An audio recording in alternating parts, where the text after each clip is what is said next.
अस्सलामुअलैकुम दोस्तों, मैं हूं Numan Ahmad. Welcome to my YouTube channel. उम्मीद है सब दोस्त खैरियत से होंगे।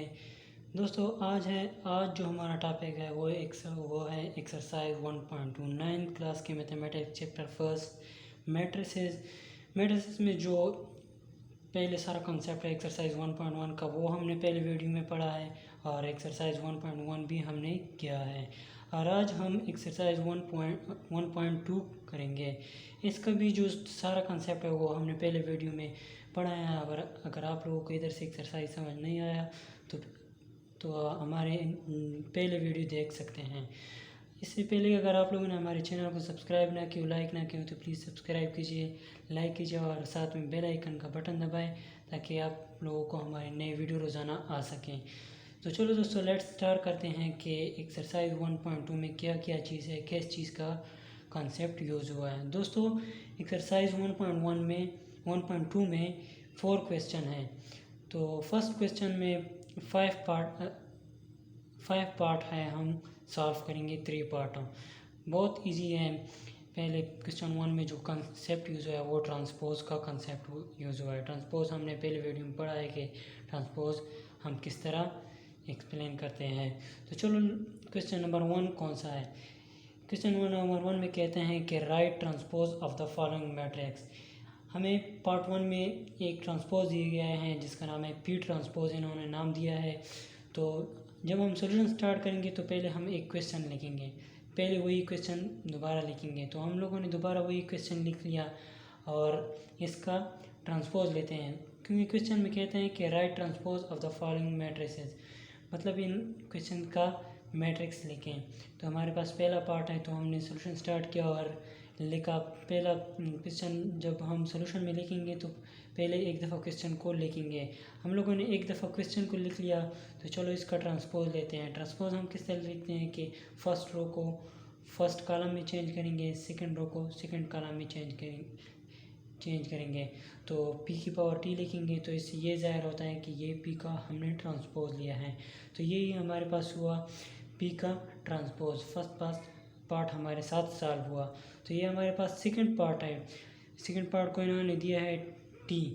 तो इसमें एंट्रीज है 6, 7, 8, 13, 1, 3, 2, 4, 5। हाँ, सोल्यूशन को देखिए। सोल्यूशन में हम लोगों ने पहले वही क्वेश्चन लिख लिया। वही क्वेश्चन लिखने के बाद अब हम आगे स्टेप करेंगे। तो दोस्तों, आगे स्टेप को देखो, हमने उसी मैट्रिक्स का ट्रांसपोज लिया है। मतलब वो जो रो था हमने उसको कॉलम में चेंज किया है, दूसरा रो जो था उसको हमने कॉलम में चेंज किया है, तीसरी रो जो था वो उसको हमने कॉलम में चेंज किया। तो यही हमारे पास टीम मैट्रिक्स का ट्रांसपोज हो गया। तो हमारे पास थर्ड पार्ट जो है वो उसका नाम है आर मैट्रिक्स। इन्होंने आर से डिनोट किया है। तो सॉल्यूशन में हमने एक दफ़ा क्वेश्चन लिख लिया। तो इसको देखिए, इसका ट्रांसपोज हम कैसे लेंगे। आर की पावर टी तो हमने लिख लिया। तो इसमें तो 1 रो है 1 कॉलम है, ये तो कभी चेंज नहीं हो सकता। मतलब रो का कॉलम में 6 को हम किस तरह चेंज करें। तो यही इसका ट्रांसपोज हो गया। अच्छा दोस्तों, जो हमें नेक्स्ट क्वेश्चन दिया गया है वो है which of the following matrices are transpose of each other. मतलब हमें यही 4 पार्ट दिए हैं, 1 part, second part, third part, fourth part. हमें 4 पार्ट दिए गए हैं। इनमें इन्होंने कहा है कि कौन कौन से मैट्रिक्स आपस में ट्रांसपोज के ज़रिए इक्वल हैं। मतलब जिसका मतलब किस मैट्रिक्स का हम ट्रांसपोज लेके वो हमारे पास दूसरा मैट्रिक्स आए। तो कौन कौन से हमारे मैट्रिक्स हमारे पास ट्रांसपोज के इक्वल हैं। अच्छा दोस्तों, जो इसका सलूशन ये है कि matrix A and B are transpose to each other and matrix C and D are transpose to each other. हमने कहा कि मैट्रिक्स ए एंड बी जो है ये आपस में ट्रांसपोज टू ईच अदर है और सी और डी जो है ये हमारे पास आपस में ट्रांसपोज टू ईच अदर है। तो देखिए, इस मैट्रिक्स ए को देखिए, अगर हम इसका ट्रांसपोज ले तो ये हमारे पास बी मैट्रिक्स आता है या नहीं। तो चलो इसका मैट्रिक्स ए का हम ट्रांसपोज लेते हैं। फर्स्ट रो को हम फर्स्ट कॉलम में चेंज करेंगे। फर्स्ट रो को इधर फर्स्ट कॉलम में चेंज करो तो A1 है, A1 आ गया। फर्स्ट रो को हमने फर्स्ट कॉलम में चेंज किया। तो सेकंड रो को हमने सेकंड कॉलम में चेंज किया तो हमारे पास बी मैट्रिक्स आया। तो ये आपस में ट्रांसपोज टू ईच अदर हैं। तो सी मैट्रिक्स को देखिए वो हमारे पास इसी तरह है कि फ़र्स्ट रो को हमने फर्स्ट कॉलम में चेंज किया, लेकिन हमारे पास डी मैट्रिक्स आता है इनसे। तो इस मैट्रिक्स को देखें 4 to 7, इस रो को देखें मतलब 4 to 7 को हमने कॉलम में चेंज किया तो इससे हमारे पास डी मैट्रिक्स आया। तो C and D are transpose to each other. अच्छा दोस्तों, हमारे पास जो थर्ड क्वेश्चन है वो क्या है कि which of the following matrices are symmetric. कहते हैं कि ये हमारे पास इन्होंने पार्ट दिए हैं, 4 पार्ट दिए हैं। कहते हैं कि कौन कौन से मैट्रिक्सेस जो हैं वो सिमेट्रिक है। सिमेट्रिक का कंसेप्ट हमने पहले वीडियो में पढ़ा है। अगर आप लोगों को इसी क्वेश्चन से समझ नहीं आया तो हमारे पहले वीडियो देख सकते हैं। हमने वो वीडियो बनाई है सिमेट्रिक एंड स्क्यू सिमेट्रिक पे, एक वीडियो अलग से बनाई है। तो दोस्तों ये देखिए कि हमें इन्होंने एक पार्ट दिया है, एक ए मैट्रिक्स दिया है। तो कहते हैं कि इसका ये सिमेट्रिक है या नहीं है। सॉल्यूशन में हम एक दफ़ा क्वेश्चन को लिखेंगे तो इसका जब हम इसका जब भी हमें एक मैट्रिक्स दिया होता हो तो अगर हमसे पूछा गया हो कि ये मैट्रिक्स सिमेट्रिक है या नहीं है तो पहले हम उसका ट्रांसपोज मालूम करेंगे। देखिए हमने क्वेश्चन में एक दफ़ा वही पार्ट लिख लिया और फिर इसका ट्रांसपोज लिया। ट्रांसपोज किस तरह लिया कि फर्स्ट रो को फर्स्ट कॉलम में चेंज किया, सेकंड रो को सेकंड कॉलम में चेंज किया। तो देखिए ये ट्रांसपोज जब हमने मैट्रिक्स ए का लिया तो हमारे पास ट्रांसपोज लिया तो हमारे पास ट्रांसपोज का जो आंसर आया वो वही हमारे पास मैट्रिक्स ए आया। जब स्क्यू सिमेट्रिक्स में कंडीशन यही था कि जब हम एक मैट्रिक्स का ट्रांसपोज ले तो वो हमें तो हमने इस मैट्रिक्स ए का ट्रांसपोज लिया तो देखिए इधर 5 है, इधर 5 है, इधर -1 है, इधर -7 है। तो ये दोनों आपस में सेम नहीं है। स्क्यू सिमेट्रिक्स में हमने कंडीशन यही पढ़ा था कि जब हम एक मैट्रिक्स का ट्रांसपोज लेंगे तो वो ट्रांसपोज वाला मैट्रिक्स जो होगा मतलब उसका जब हम किसी मैट्रिक्स का ट्रांसपोज ले तो वो जो आंसर होगा वो हमारे पास उसी मैट्रिक्स ए के बराबर होगा। तो ए ट्रांसपोज जो है ये हमारे पास ए की इक्वल नहीं है। तो ये मैट्रिक्स जो है हमारे पास ये सिमेट्रिक नहीं है, नॉट अ सिमेट्रिक। अब दोस्तों ये जो बी पार्ट हमें दिया गया है ये बी पार्ट देखें, मैट्रिक्स बी है। सोल्यूशन हम स्टार्ट करते हैं। सोल्यूशन में हम एक दफ़ा क्वेश्चन को लिखेंगे तो इसके बाद जो स्टेप होगा वो हम लिखेंगे बी ट्रांसपोज। तो बी ट्रांसपोज हमने लिख लिया कि फर्स्ट रो को फर्स्ट कॉलम में चेंज किया, सेकंड रो को सेकंड कॉलम में चेंज किया। अब देखते हैं कि ये जो हमने इसी मैट्रिक्स का ट्रांसपोज लिया यही ट्रांसपोज इसी मैट्रिक्स बी का बराबर है या नहीं है। देखिए ये फर्स्ट एंट्री -1 है, इधर -1 है, इधर सेकंड एंट्री -2 है, -2 है, थर्ड एंट्री सेकंड एंट्री 2 है, सेकंड एंट्री 2 है, थर्ड एंट्री 2 है, थर्ड एंट्री 2 है, फोर्थ एंट्री 3 है, फोर्थ एंट्री 3 है। तो ये बी मैट्रिक्स और बी ट्रांसपोज हम आपस में इक्वल हैं।